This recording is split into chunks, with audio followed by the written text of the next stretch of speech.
Hi friend, good morning সবাইকে। আশা করি সকলেই সুস্থ আছো, ভালো আছো। সো এই ব্লগটা ছিল 17ই ডিসেম্বরের, মানে সেদিনকে আমি সারাদিন কিভাবে কাটালাম সেটাই আজ তোমাদের সঙ্গে শেয়ার করছি। তো আমি এখন বেরিয়ে পড়েছি পার্লারের উদ্দেশ্যে। আর পার্লারে পৌঁছেই সমস্ত কিছু পরিষ্কার করে নিয়ে ঠাকুরকে প্রথমেই জল মিষ্টি দিয়ে নিলাম, আর এরপরেই কাজটা শুরু করব। তো কাজের শুরুতেই চলে আসলো একটি ফেসিয়াল। তো ফেসিয়ালটা কমপ্লিট করে নিচ্ছি। আর আজকে একটু কাজের চাপ আছে, কারণ আজকে আমার 2 জায়গায় সাজানোর বুকিং রয়েছে।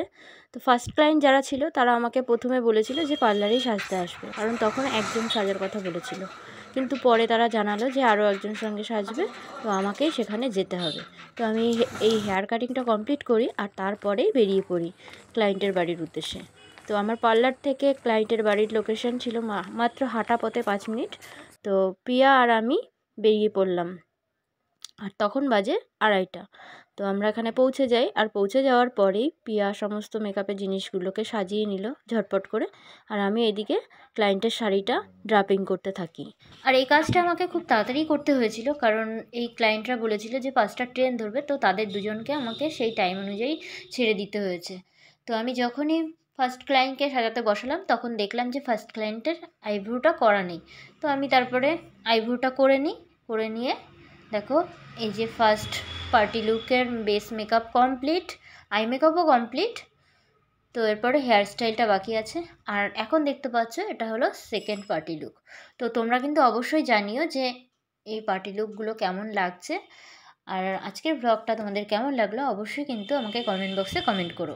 এখানে সাইডের ব্যাকগ্রাউন্ডটা দেখে তোমরা অবশ্যই বুঝতে পারবে যে আমরা যখন কাজটা কমপ্লিট করি তখনও কিন্তু সন্ধে হয়নি, মানে আমাদের কাজটা কমপ্লিট হয়ে যায় 4:30-র মধ্যেই। তো এই যে আমাদের সেকেন্ড পার্টি লুক, আর সঙ্গে রয়েছে সুইট বেবি। আর ও তো আমাদের সাজার জিনিসগুলোকে পেয়ে একা একাই সাজুগুজি করতে শুরু করে দেয়। আর তোমরা হয়তো দেখে ভাবছো যে এখানে একটু খালি খালি লাগছে। হ্যাঁ, তার গয়নাটা এখানে কাছে আনা ছিল না, তো ওই দিদিভাই বললো যে সে পরে পরে নেবে। তো আমরা কাজটা সম্পূর্ণ টাইমের ভেতরে খুব সুন্দরভাবে কমপ্লিট করলাম, আর তারপরে আমার যেখানে আমার সাজানোর কথা ছিল আমি সেখানে বেরিয়ে পড়ি। আর এখানে এসে এই দিদিভাইয়ের আগের লুকটা আমি নিতে পারিনি, কারণ সেই দিদিভাই চায়নি যে আগের লুকটা আমি ক্যামেরাবন্দি করি। তো এই যে আমি ফাইনাল তাকে সাজিয়ে তোমাদের সঙ্গে শেয়ার করছি। কেমন হয়েছে জানিও অবশ্যই, আর ভালো লাগলে কিন্তু অবশ্যই একটি লাইক করো। আমি থার্ড পার্টি লুক কমপ্লিট করে চলে এলাম ফোর্থ পার্টি লুকের কাছে, একেবারে তাকে কমপ্লিট করেই ক্যামেরাবন্দি করলাম। তো আজকে তোমরা দেখতে পেলে 4টে পার্টি লুক, তো তার মধ্যে কোন লুকটা বেশি ভালো হয়েছে বা ভালো লাগছে তোমরা কিন্তু অবশ্যই কমেন্ট করো। দেন আমি কাজটা কমপ্লিট করলাম, আর তারপরে বেরিয়ে চলে এলাম আবার পার্লারে। যখন আমি ওখানে সাজাচ্ছিলাম তখন পার্লার থেকে আমাকে একবার ফোন করা হয়েছিল যে আমি কখন পার্লারে ফিরবো, কারণ তখন একজন কান ফোটাতে এসেছিলো। তো আমি না থাকার জন্য তারা আবার ফিরে যায়, এবং আমি আসলে তাদেরকে ফোন করে ডেকে নেওয়া হয়। আমি এসে কানটা ফুটিয়ে দিলাম। তো দেখো কত সুন্দরভাবে ও কানটা ফুটিয়ে নিল, কোনো রকম কান্নাকাঠিও নয়। কত সুন্দর সাহসী মেয়ে।